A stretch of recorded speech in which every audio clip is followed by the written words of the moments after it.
A lot of issues have been deliberated in Council,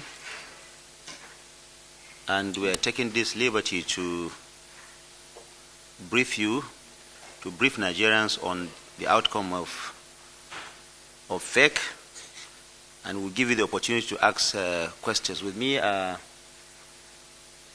the Attorney General of the Federation and Minister of Justice, the Minister of Finance and Coordinating Minister of the Economy, the Minister of Aviation and Aerospace Development, and the Honorable Minister of Budget and National Planning. Like I said, Council has just finished its deliberation, which also included the swearing in of 8 new permanent secretaries. Council also had and observed a minute silence in honor of one member, a former member of the Federal Executive Council who passed on, Dr. Onaolapo Shole. He was Minister of Finance during the time of General Muhammadu Buhari. Like I said, our discussions ranging from the economy, aviation, budget and national planning. But there was also a conversation around the Presidential Fiscal Policy and Tax Reforms Committee that submitted its report to Council for approval. Recall that in August, precisely on the 8th of August, Mr. President inaugurated that committee with a view to looking at our fiscal policy and our tax system. That committee submitted its report, and Council also approved its recommendation. Let me bring in the Honorable Minister of Finance and Coordinating Minister of Economy to give us his briefing on what transpired today. Honorable Minister. Good afternoon. As the Honorable Minister of Information said, there was a briefing by the Fiscal Policy and Tax Reform Committee. Essentially, they've been working for roughly 90 days.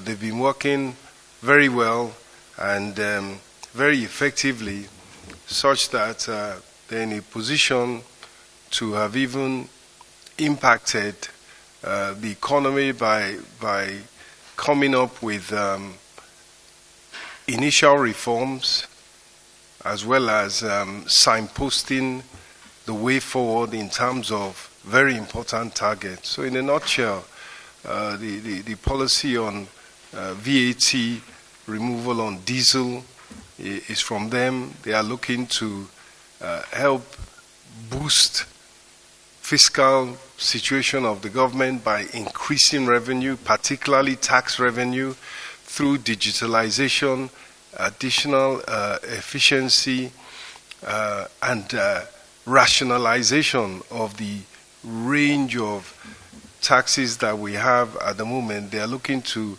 increase the ratio of tax revenue to GDP to 18%, which is the average for Africa. So many countries are above that level. It is actually about double where we are now, and within a matter of a few years, their target is to reach 18%. And there's an other economic measures in the short term are being contemplated, and the report was well received by Mr. President and indeed the whole Federal Executive Council. Honorable Minister, at the same time, I would like to give a summary of the memos that I had approved at Council today. And of course, they were all to do with financing. First of all, there was an inherited financing, an inherited loan processing, which was to do with the a $100 million financing from African Development Bank and US dollars 15 million from the Canada African Development Bank Climate Fund. And it's all to finance Abia State. Essentially, it was approved, or it was processed before this administration came in, and so it has been inherited. Essentially, it is concessional borrowing, around 4.2% per annum by Abia State through the federal government. So the funds are to be on lent to Abia State, and then for waste management and rehabilitation of roads in Umahia and Aba in particular. That was approved. Secondly, there was financing of $1 billion, concessional financing, 25 years, 8 years moratorium at about the same 4.2% per annum, which was approved by the African Development Bank for this administration, and really it was a recognition of the macroeconomic measures that have been taken, the swift movement towards macro stability, restoring revenue, improving the foreign exchange situation and so forth, that have been taken by this government. The reward, as far as the African Development Bank, a concessional financing organization, was to provide $1 billion in general budget support. And finally, in order to keep working hard and maximizing the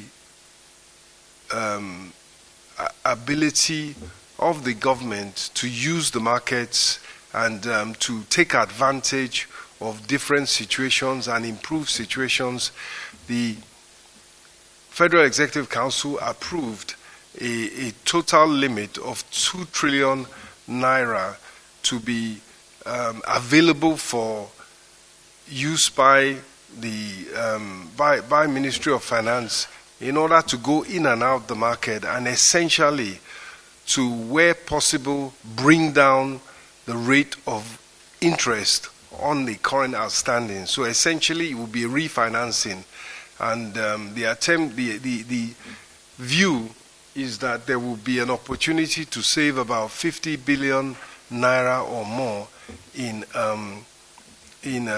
debt servicing over time by giving back expensive debt and refinancing it with cheaper funding. The memo I presented was for approval of draft national report for the fourth cycle of the United Nations Universal Periodic Review. As you all know, Nigeria is a member of so many international organizations, including the United Nations. And in the United Nations, we have there is a practice of reporting your human rights records, among others, periodically. We have reported, or we reported in 2009, in 2013, and 2018. So since 2018, we have not made any report. And there will be a meeting where all these reports will be, considered in February 2024. We believe that it is better, it's just right that we forward this report ahead of that meeting in February 2024.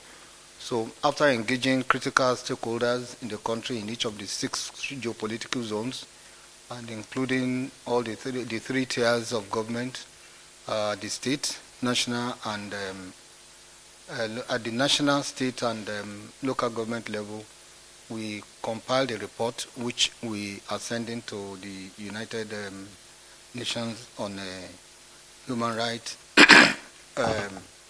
Universal Periodic Review for consideration. So that's why, but before we can do that, we have to bring it to the Executive Council. So we got approval to forward the report to the United Nations. That is it. The 2 memos that Aviation presented today, and they were approved, they are: 1, it was one is a memo for the signing of bilateral air service agreement with the Republic of Guyana. We have entered into an agreement with Guyana. If you know, Guyana is a South American country, and a beautiful country at that. And they have been very anxious to have direct flights from Guyana to Nigeria. This agreement was entered way back in 2014 with the administration at that time. But you understand that international agreements, which are treaties, they do not come into force until their internal processes are completed in both countries. Our own internal process here involves a process of ratification of treaties. So if I go out and sign an agreement with a country now, it doesn't come into force. It doesn't bind my country until I come back, and then we go through a process of ratification by the relevant authorities. In some cases, when you have to now domesticate it as a law, it goes to the National Assembly to pass into a law in line with the provisions of the Constitution. In some other cases, it is just the executive that ratifies. In this case, it does not need domestication, doesn't need a legislation. It only needs the ratification by the executive, which was done today. So that is for the memo regarding the bilateral service agreement with the Republic of Guyana. The second one, it's what Nigerians would be interested in, because since I came to office, we have been inundated with complaints of the harrowing experience or experiences that passengers go through at the airports, where they have to physically search their bags. I'm sure you all know about that, and it's been really getting under the skin of Nigerians. You see various agencies lined up. NDLA say, open your bag. Immigration, open your bag. Customs, open your bag. EFCC, open your bag.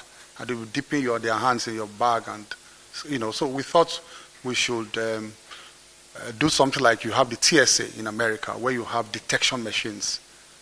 So when they pass through your bags through the machines, it detects explosives or any other thing, and that's the end of the search.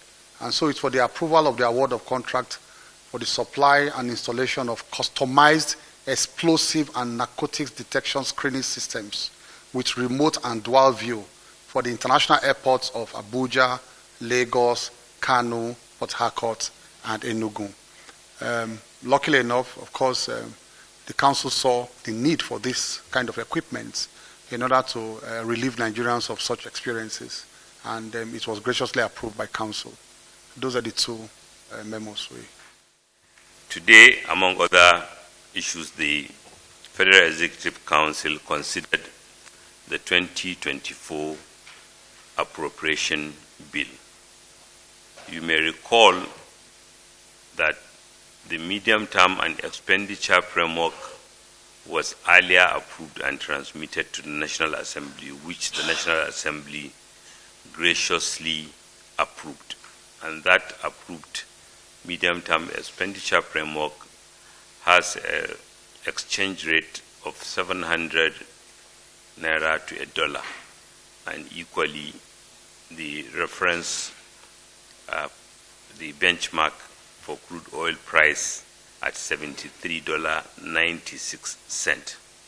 However, in Mr. President's determination to find more money to fund our priorities, today the Federal Executive Council further revised the medium-term expenditure framework and the fiscal policy framework.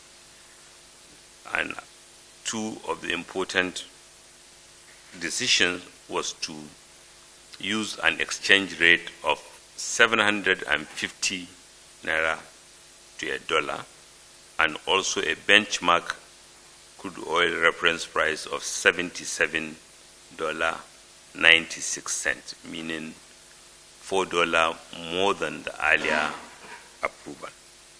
This will significantly increase revenue, government revenue, that Mr. President intends to use in supporting, further supporting the ministries, departments, and agencies in the execution of the 8 priority areas, particularly health, education, infrastructure, security, and other developmental areas.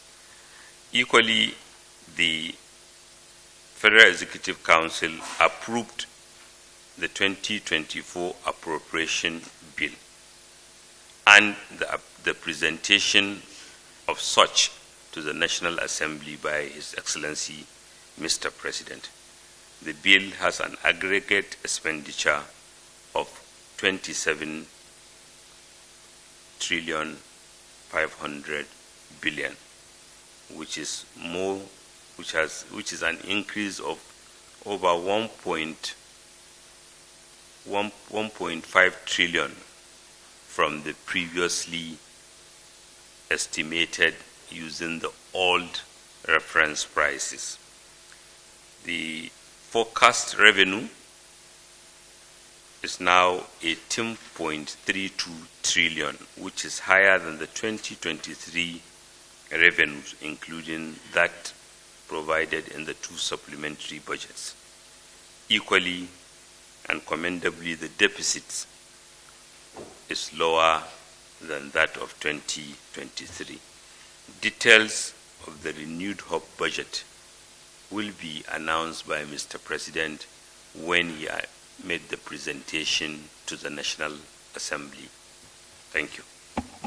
Is the 1 billion for budget support the same as the 1 billion for agric? The answer is no. As I said earlier, this is a concessional financing. It is difficult to get, and the budget support one in particular was really a reward and support for the ongoing macroeconomic reforms, which of course improve the viability and financial standing and capacity of the country. So the two are different. On the purpose of the $1 billion budget support, it is to support the government's program overall, but particularly in its regulatory framework for the power sector,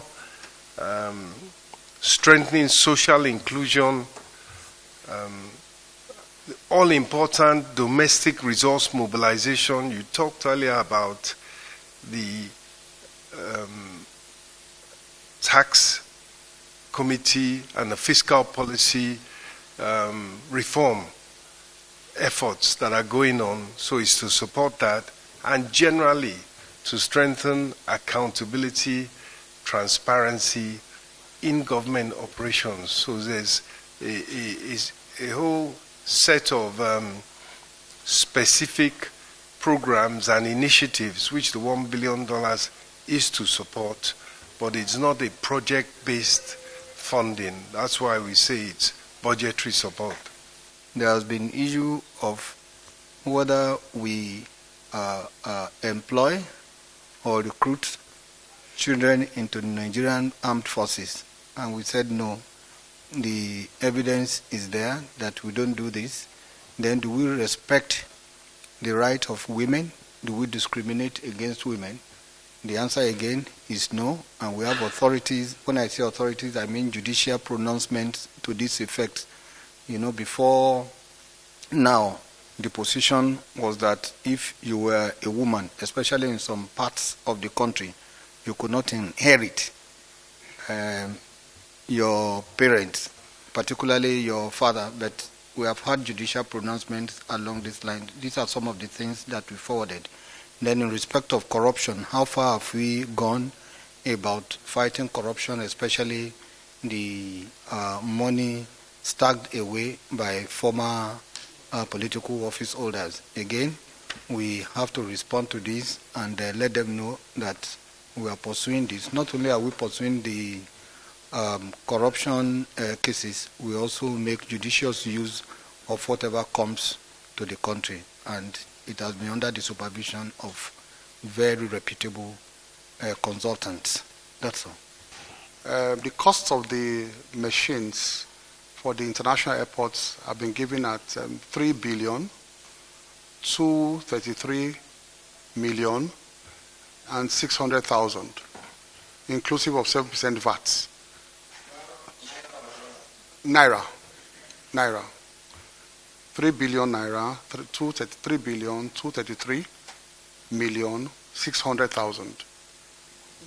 That's 3.2 approximately. With a completion period of 12 months, we can get the money from the moment we give them the money. It's customized, so they are going to build it for us from the companies abroad. And they have a completion period of 12 months to do that. Then somebody asked about the advantage of the agreement with Guyana. Guyana, any country where you open a route, to go and come, it's always an advantage of citizen in terms of trade and in terms of movement, in terms of holidays and all of that. But most importantly, Guyana is a South American country. And you should know that our routes from Nigeria to South America, they are not many or even non-existent. If you want to go to Brazil now, you have to go first to London to catch. And then Brazil is just 4 hours or 5 hours across the Atlantic on our left-hand side. So if you have a direct flight to Brazil, you spend 4.5 hours. But right now, you may spend up to 18 hours. You first go and transit somewhere, maybe in Europe first, to get to a South American country. So anything that opens up that route for us, the South American route, where you can go there and then transit to maybe Colombia or Brazil and all that, it can be a transit point too for Nigerians who are visiting the South American countries. This agreement has been signed long before we even came into power. So 2014, it was signed, but not ratified. And they have been pushing for the ratification because they also want to come to Nigeria to do their businesses and other things. As to the plane that landed in Asaba, immediately yesterday I called for a report on it. And immediately also I summoned the heads of all my agencies. I'm sure you've seen it, and I speak with you as I'm here. They've been waiting for me since 2 o'clock. So I'm leaving here straight to that meeting now with the heads of the agencies. And I'm sure because of my concern, I'm sure you have seen the press release by the NCA suspending the wet leases of United. If you have not seen it, that release has since come out. That is a precautionary step that the NCA took until they find out the real, cause of that.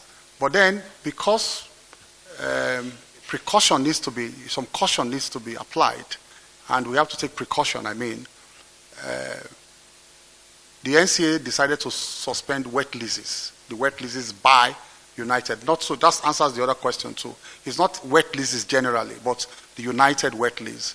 What's a wet lease? A wet lease is when you go and hire a plane outside the country and they bring their crew, their pilot, the crew, and everybody. So they may not be familiar with your terrain. If it's a Nigerian pilot, once it's descending to another place, this will not look like Abuja for me, But a wet lease, a white man or somebody, a foreigner flying the plane, if a foreigner is flying the plane, he just follows the coordinate given to him. And if it's a wrong coordinate, well, if it's a Nigerian pilot, say, this is not the coordinate that takes me to Abuja. So I think that's a precautionary measure that the agency took. Let me be clear that a minister does not get involved in regulation. I'm sure you all know that. So when anything happens, say, Minister of Aviation, he's a regulator. But my duty as minister, which I have sought, to enforce and implement to the end, is to ensure that they do their work. And that's why I've summoned them, to ensure that they enforce their regulations to the letter. And I told all of them, the way I will not give excuses to my president, who has appointed me here, I don't want excuses from them. Anytime there is an incident, I told them, anytime there's an incident at the airport, either an aircraft, the tire gets burst, or some fuel issue and all that, there's a failure of regulation somewhere. Because somebody ought to have inspected that tire before the plane took off to know that the tire is not fit for landing. Somebody should have inspected the runway to say that it's not fit for landing. And you land and you skid off the runway. So anytime there's an incident, the first assumption is that there's a failure of regulation somewhere. And that, of course, is what I intend to impress upon them. And like I said, I will not give my president excuses. This involves the lives of Nigerians. It's a very delicate, ministry I find myself. The lives of Nigerians. And so I will not take excuses too, the way my president will not take excuses from me. And that's, I intend to do today. But of course, we'll look at the technical issues and we'll brief the press too in my office after we've finished it. But I've reacted to these developments, and the NCA have also reacted. The last question, time frame, cancellation, is about the Air Nigeria project. I have deliberately not granted the full press interview. I've heard all kinds of things going on, all kinds of brickbats in the social media. But I cannot preempt my president. I cannot. All the documents, all the reports, everything we have forwarded to Mr. President. The issues we met on the ground.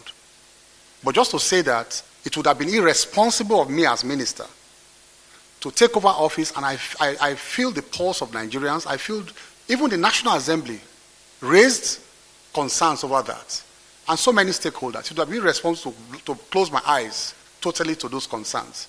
So because of that, we suspended it to say, let's just look at all the issues and recommend. Now we have looked at all the issues, and it's before Mr. President. But let me just give one or two snippets because of Nigerians who are, who are quick to judge. In the agreement, you are giving tax waivers to Ethiopian airline coming into Nigeria. They asked for tax waivers for 5 years, and you granted them to come and compete with your local airlines who are paying those heavy taxes. How? You want to create a monopoly. That's why when they tell you that, we want to crash price by 70%, it's a lie. It's robbing Peter to pay Paul. Because they have removed all taxes from you, and you granted them to the tax waivers. And initially, they will crash prices. Once you drive every other person out of the market, you now have a monopoly that you can hike it 500%. Nobody there to challenge you. The only thing that brings down prices in the commercial world is competition. It's fair competition. In the agreement, they also made a proposal that they will appoint everybody, top management, everybody Ethiopian in Nigeria. And we agreed. We agreed.